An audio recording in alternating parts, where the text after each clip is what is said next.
Which country has endured the longest, continuous economic blockade since World War II? The answer is sitting right in America's backyard, Cuba. In 1959, Fidel Castro's revolution overthrew the pro-US Batista government, pivoting the country toward a socialist planned economy and tightening ties with the Soviet Union. Then came the 1962 Cuban Missile Crisis, a terrifying US-Soviet standoff that nearly triggered World War III.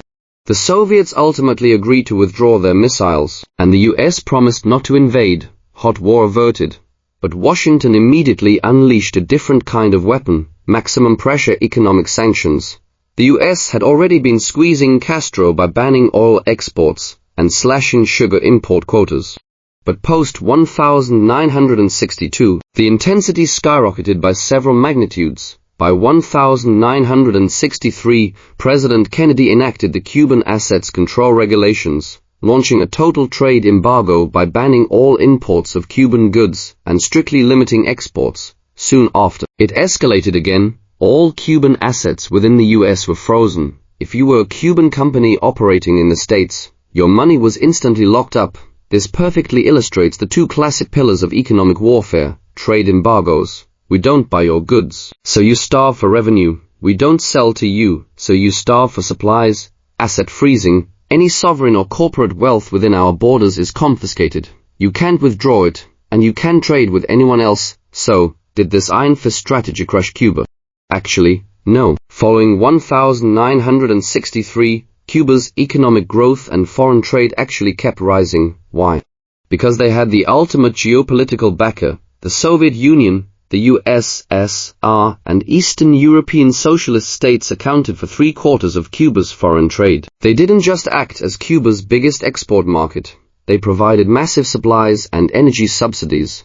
The Soviets were buying Cuban sugar at 6 times the global market rate, essentially handing them free money. With that level of strategic backing, Washington's embargo was practically useless. But when the Soviet Union collapsed, Cuba's lifeline vanished overnight.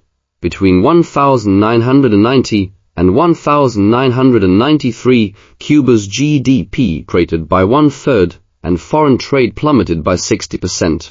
Extreme shortages led to daily blackouts paralyzing regions for 8 to 16 hours. Food rationing became so severe that the average Cuban adult lost between 5 to 10 kilograms of body weight. Economists literally refer to this brutal era as the special period.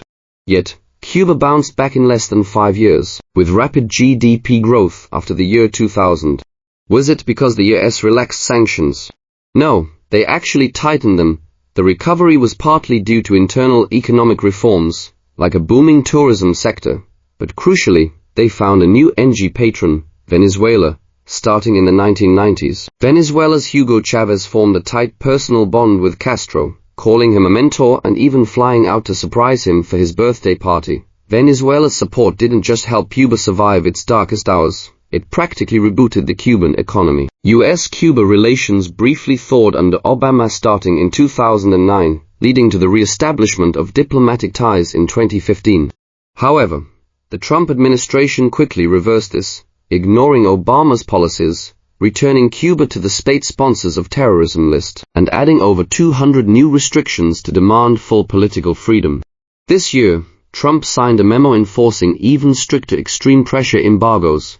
Due to media narratives, many assume Cuba is hopelessly impoverished, lacking iPhones and McDonald's. But looking at the GDP curve, the reality is stunning. In 2020, Cuba's GDP per capita neared 10,000. Surpassing Mexico and doubling Vietnam's. The economic growth speed has been quite decent despite the sanctions. Why? Because aside from the US, almost no other country sanctions Cuba. In fact, the world actively opposes it. In a 2024 resolution demanding an end to the US embargo, 187 countries voted in favor, only 2 opposed, the US and Israel, while Moldova abstained. Today, Cuba maintains close trade ties with Venezuela, the EU, and China, though they still face severe trade deficits, blocked trade routes, and a recent economic crisis. At its core, an economic sanction is a form of coercion designed to disrupt economic exchange and force a target to change its behavior. It's essentially saying, I will make you suffer until you compromise. The ultimate goals range from policy shifts and ending wars to counter terrorism, and most crucially in Cuba's case, regime change. From that perspective, the US sanctions on Cuba are an undisputed failure historically. Sanctions achieve their goals less than 10% of the time. A rare success story is South Africa in the 1980s. The entire globe united to cut off trade and aid to its apartheid regime, crippling its vital gold and mineral exports, combined with internal resistance. This forced the government to release Nelson Mandela in 1990 and dismantle apartheid, leading the West to lift sanctions, the key difference. Global unity. But what happens when the US decides to go all in by itself? Enter Venezuela. Venezuela possesses the world's largest proven oil reserves. It should be incredibly wealthy. But it's an economic disaster. Initial US sanctions in 2005 were limited, targeting just a few dozen individuals over drug and terrorism concerns. Following severe hyperinflation and massive protests in 2014, which President Maduro heavily suppressed, the US accused the government of human rights violations. Obama passed the 2014 act placing targeted sanctions on more officials and entities up to this point. Sanctions from the US, Canada, the EU, and the UK were restrained, mostly targeting powerful individuals or weapons. But in 2017, Trump took office and launched a full-scale financial war. The US banned Venezuelan bonds from trading in American markets. This wasn't just a slap on the wrist. It was a lethal strike aimed squarely at PDVSA, the state oil company. Unlike Russia or Iran, which have somewhat diversified economies, Venezuela's government revenue relies almost entirely on oil.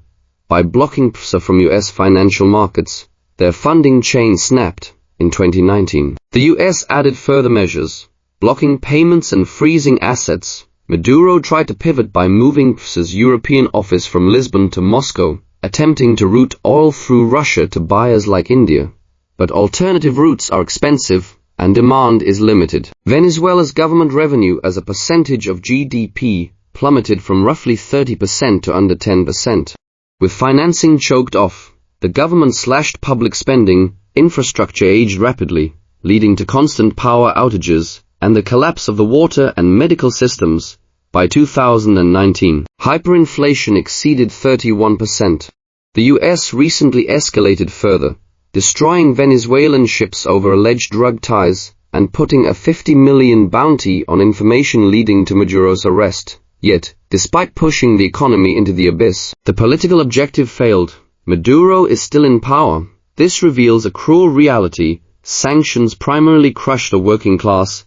The underlying logic is to make life so unbearable for the masses that they overthrow the government, a strategy that often backfires. Let's look at North Korea, where sanctions are exclusively about weapons of mass destruction. A 1994 framework agreement to freeze their nuclear program in exchange for reactors and oil collapsed by 2003. Following their first nuclear test in 2006, the UN Security Council passed Resolution 1718, triggering a cycle of tests met by increasingly severe military, financial, and trade sanctions. The UN has passed at least 8 resolutions expanding these restrictions. It is extremely rare for the UN to sanction an entire nation, as it requires no vetoes from the 5 permanent members. In 2022, a US push to expand these sanctions was actually vetoed by China and Russia. So why does North Korea keep launching missiles despite facing the strictest sanctions on Earth? First, they deeply desire nuclear weapons. Second, they are already the most isolated economy globally. By 2017, their exports accounted for a mere 1% of their GDP, compared to over 40% for many European nations, and over 100% for Singapore. You can't isolate a country that has already isolated itself. They bypass sanctions through smuggling and state-sponsored hackers, who have stolen over $3 billion in the last 8 years. And here is a wild stat. North Korea's top export in 2023, making up 40% of their total, wasn't ore toys. It was fake eyelashes and wigs. They import raw hair from places like India, process it, and export it globally, often via China. In 2023, they exported 1,680 tons of fake hair to China alone, enough to shave half of North Korea's female population 10 times over. Now, let's look at Iran, where sanctions actually forced a major deal following the 1979 revolution and the U.S. embassy hostage crisis. Washington froze $8.1 billion in Iranian assets, rippling their economy and helping secure the hostages' release a year later. But the real game changer emerged in the 2000s over Iran's secret nuclear program. The U.S. unleashed its ultimate weapon, secondary sanctions. This means the U.S. doesn't just stop trading with you, it threatens every other country in the world, saying, if you do business with Iran, I will penalize you. Because the U.S. represents a quarter of the global GDP and controls the financial system, this unipolar leverage forced global compliance. This successfully drove Iran to the negotiating table, culminating in the 2015 Iran nuclear deal. But the relief was short-lived. Trump withdrew from the terrible deal and reimposed heavy sanctions, causing Iran's oil exports to fall off a cliff. Today, Iran survives through an elaborate ghost fleet and smuggling network, which ironically strengthens the economic grip of entities like the Revolutionary Guard. Meanwhile, the general public suffers through extreme hyperinflation, a collapsing rial, and severe food and energy crisis. The unjust restored sanctions on Iran in September of this year. Finally, we arrive at the ultimate test, Russia, following the 2014 annexation of Crimea. Russia faced 2,695 sanctions, second only to Iran's 3,616 at the time. But after the Ukraine war began, that number exploded by 10 times to over 25,000, making it the most sanctioned nation in history. The West threw the kitchen sink at them, targeting oligarchs, roughly $3 billion in elite assets, including bank accounts and mega yachts, were frozen, aiming directly at the Russian upper class and restricting their travel, the SWIFT ban. 45 Russian and 4 Belarusian banks were kicked off the SWIFT international payment system. In response, Russia pivoted to its own alternative system, SPFS, developed back in 2014, which now handles about a quarter of their cross-border payments, freezing central bank reserves. The West froze $300 billion of Russia's foreign exchange reserves, roughly half their total. Surprisingly, most of this was locked up in Belgium, handled by a clearinghouse called Euroclear. This crippled the central bank's ability to stabilize the ruble early in the war, the oil price cap. Fearing a global energy crisis, since the EU relied on Russia for 45% of its natural gas, the West didn't outright ban Russian oil. Instead, they capped maritime oil prices at $60 a barrel, about a 15% discount from the market rate at the time. Corporate self-sanctioning, Western brands voluntarily fled the country over PR risks. But Russia simply cloned them. Starbucks became Stars Coffee, and Zara morphed into MAAG. Russia's economy survived largely because nations like India completely ignored the price cap, importing 20 times more Russian oil than before the war. This cheap energy heavily fueled India's own rapid economic growth. Even as Trump threatened a 25% tariff on India for non-compliance, Russia also manages massive smuggling operations through borders like Georgia, whose staggering trade deficit is actually a front for sneaking luxury cars like BMWs and Mercedes into Russia off the official books. The ultimate takeaway. Economic sanctions are a shock and/or weapon. They are most effective at the very beginning, catching the target off guard before they can build a shadow economy. This sudden pressure is what forces negotiations. But once sanctions fatigue sets in, and countries like Cuba, North Korea, or Russia figure out alternative systems, the impact diminishes. The tragic reality is that long-term sanctions rarely trigger a regime change. Instead, they empower the ruling elites while trapping the working class in a permanent cycle of economic despair.